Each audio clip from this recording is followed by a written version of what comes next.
Normalmente me gusta ponerle conejo casero, pimiento, tomate, caracoles si tengo. El conill, una cabota d'alls, una pebrera vermella, cigrons i arròs i oli. Jo sempre poso conill, els cigrons, la pebrera, un poquet de tomell. I un bon caragol. Quan més resin pillat del mont estiga, pues, molt més saborós i molt millor. Según la cantidad de arroz que se haga, así tienes que poner de ingredientes.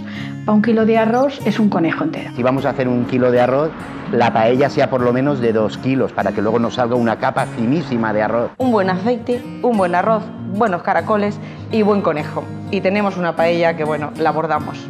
Dependiendo de la cantidad, pues un pimiento o 2, rojo, siempre, cortado a tiras. Sobretot que el conill siga tendret. El cigró li dona molt gustet a l'arròs. L'arròs no se desgatxa, perquè el cigró xupla caldo.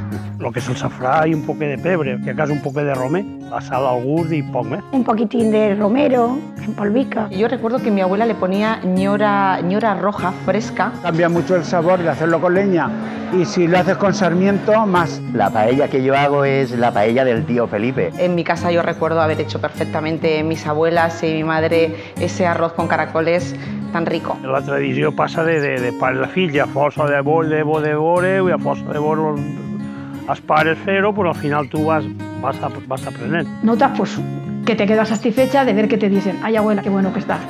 Una paella para que esté rica no hay que echarle cosas por echarle.